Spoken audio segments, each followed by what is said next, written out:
আসসালামু আলাইকুম রহমতুল্লাহ। সবাইকে এসপি ক্লাসে নতুন আরো একটি ক্লাসে স্বাগতম জানাচ্ছি। পূর্বের ক্লাসে তোমাদের সাথে আলোচনা করেছিলাম শোভা গল্পটির গুরুত্বপূর্ণ জ্ঞানমূলক প্রশ্নগুলো নিয়ে। আজকে আলোচনা করব তোমাদের সাথে গুরুত্বপূর্ণ কিছু অনুধাবনমূলক প্রশ্ন নিয়ে। পূর্বের ক্লাসগুলো যদি তোমরা না দেখে থাকো তাহলে ডেসক্রিপশন বক্সে লিংক দেওয়া থাকবে, তোমরা সেখান থেকে দেখে নিবে। আজকের আলোচনা হচ্ছে গুরুত্বপূর্ণ কিছু অনুধাবনমূলক প্রশ্ন। প্রথম প্রশ্ন, শোভার নাম সুবাসিনী রাখা হলেও সকলে তাকে শোভা বলে কেন ডাকে?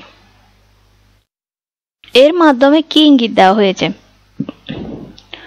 শোভার বড় দুই বোনের নাম ছিল সুকেশিনী ও সুহাসিনী।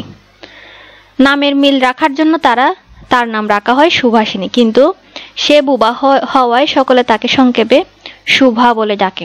এর মাধ্যমে বোঝানো হয়েছে যে বাহ্যিক চাকচিক্য বা নামের আড়ম্বর আসল পরিচয় নয়, বরং মানুষের অন্তর্নিহিত সত্তাই প্রধান। শোভা নিজেকে অন্যদের থেকে গোপন করে রাখতে চাইতো কেন? শোভা জন্ম থেকে বোবা হওয়ায় সমাজের সাধারণ মানুষের দৃষ্টিতে সে বিধাতার অভিশাপ হিসেবে গণ্য হতো। শৈশব থেকে এই ধারণা তার মনে গভীরভাবে প্রতীত হয়েছিল। তাই সে নিজেকে সবার থেকে দূরে সরিয়ে রাখত, যাতে কেউ তার বিষয় নিয়ে আলোচনা না করে। শোভার মা তাকে নিজের ত্রুটি মনে করতেন কেন?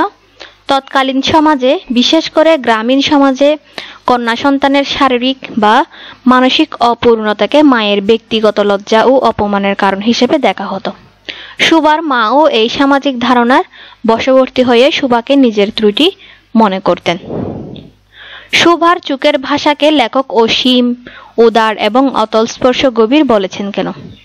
শোভা বাক প্রকাশ করতে পারত না, তাই তার মনের ভাব, আনন্দ ও বেদনা সবকিছু তার চোখের মাধ্যমে প্রকাশ পেত।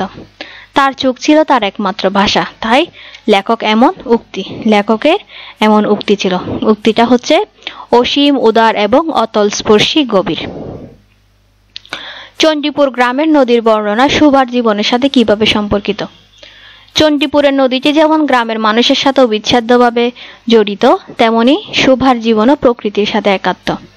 নদীর কলধ্বনি, পাখির ডাক, প্রকৃতির নীরবতা এগুলো শোভার নিঃসঙ্গ জীবনের প্রতিচ্ছবি এবং তার ভাবের বাহক। প্রকৃতির সাথে শোভার সম্পর্ক কেমন ছিল? প্রকৃতির সাথে ছিল শোভার সবচেয়ে কাছের বন্ধু।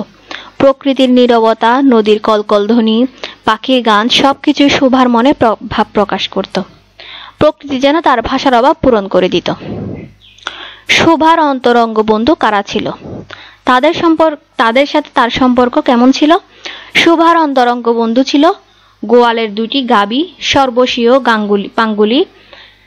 তারা শোভার মনের কথা, আদর, ভর্ৎসনা, মিনতি সবকিছু বাসার চেয়ে সহজে বুঝত। এছাড়া ছাগল, বিড়ালও তার অনুগত ছিল। প্রতাপের সাথে শোভার সম্পর্ক কেমন ছিল? প্রতাপ ছিল শোভার একজন বিশেষ বন্ধু। প্রতাপ অকর্মণ্য হলেও শোভার প্রতি তার সহানুভূতি ছিল। প্রতাপ শোভাকে সু বলে ডাকত। শোভা প্রতাপের জন্য পান সেজে আনত এবং তার মনোযোগ আকর্ষণের চেষ্টা করত। প্রতাপ কেন শোভার মর্যাদা বুঝত? প্রতাপ মাছ ধরত এবং এই কাজে তার একজন সঙ্গীর প্রয়োজন ছিল। শোভা যেহেতু বোবা ছিল, তাই সে প্রতাপের কাজে কোনো ব্যাঘাত ঘটাত না, বরং নীরব থেকে প্রতাপকে সঙ্গ দিত। এই কারণে প্রতাপ শোভার মর্যাদা বুঝত। শোভা কেন বিধাতার কাছে অলৌকিক ক্ষমতা প্রার্থনা করত? শোভা প্রতাপের মনোযোগ আকর্ষণ করতে চাইত, তার কাছে নিজের গুরুত্ব প্রমাণ করতে চাইত, কিন্তু বোবা হওয়ার কারণে সে কিছুই করতে পারত না। তাই সে মনে মনে বিধাতার কাছে অলৌকিক ক্ষমতা প্রার্থনা করত, যাতে প্রতাপকে চমকে দিতে পারে। শোভার জলকুমারী হওয়ার কল্পনার তাৎপর্য কি? উত্তর: শোভার জলকুমারী হওয়ার কল্পনা তার অবদমিত ইচ্ছা ও কল্পনার বহিঃপ্রকাশ। সে প্রতাপের দৃষ্টি আকর্ষণ করতে চায়, তার জীবনে বিশেষ স্থান পেতে চায়। এই কল্পনা তার নিঃসঙ্গতা ও অসহায়তার প্রতীক। শোভার বয়স বাড়ার সাথে সাথে তার মধ্যে কি পরিবর্তন আসে? শোভার বয়স বাড়ার সাথে সাথে শোভার নিজের অস্তিত্ব সম্পর্কে সচেতন হয়। তার মনে নতুন অনুভূতি ও জিজ্ঞাসা জাগে। যৌবনের রহস্য তাকে বেকুল করে তোলে।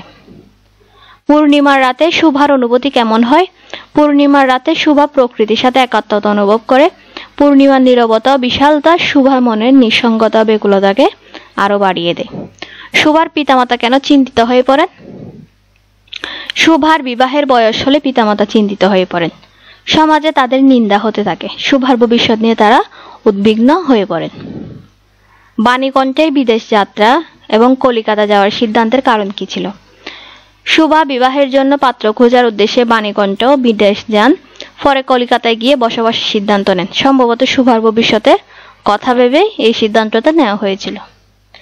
প্রতাপের "তুই বিয়ে করতে যাচ্ছিস" কথাটি শুভার মনে কেমন প্রভাব ফেলে? প্রতাপের কথাটি শুভার মনে গভীর আঘাত করে। সে বুঝতে পারে যে তার জীবনের সবচেয়ে কাছের বন্ধুও তাকে ভুল বুঝছে। তার মনের চরম বেদনা ও হতাশা সৃষ্টি হয়। শুভার প্রতাপের দিকে তাকানোর মধ্যে কি প্রকাশ পায়? শুভার প্রতাপের দিকে তাকানোর মধ্যে তার নীরব আকুতি, অভিমান এবং কষ্টের প্রকাশ পায়।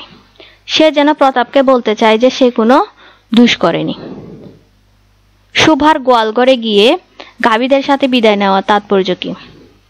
গাভী ছিল শুভার সবচেয়ে কাছের বন্ধু। তাদের কাছে বিদায় নেওয়ার মাধ্যমে শুভা গভীর আবেগ ও বেদনার প্রকাশ পায়। সে যেন তার নীরব বন্ধুদের কাছে তার জীবনের একটি অধ্যায়ের সমাপ্তি ঘোষণা করে। শেষ রাতে শুভার নদী তীরে যাওয়ার কারণ কি ছিল?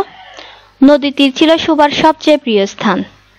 সেখানে গিয়ে সে প্রকৃতির সাথে একাত্মতা অনুভব করত। শেষ রাতে সেখানে গিয়ে সে যেন প্রকৃতির কাছে, পৃথিবীর কাছে বিদায় জানায় এবং তার আশ্রয় খুঁজে। এবং সর্বশেষ প্রশ্ন, শুভা গল্পের মূল বার্তা কি ছিল? শুভা গল্পটি সমাজের প্রতিবন্ধী মানুষের প্রতি সংবেদনশীলতা ও সহানুভূতির বার্তা দেয়। এটি নীরবতা, নিঃসঙ্গতা এবং প্রকৃতির সাথে মানুষের সম্পর্কের গভীরতা তুলে ধরে। এছাড়াও তৎকালীন সমাজের কুসংস্কার ও প্রতিবন্ধী মানুষের প্রতি অবহেলার চিত্র এই গল্পে ফুটিয়ে তোলা হয়েছে। এতক্ষণ তোমাদের সাথে যা আলোচনা করলাম এগুলো হচ্ছে শুভা গল্পটির গুরুত্বপূর্ণ কিছু অনুধাবনমূলক প্রশ্ন।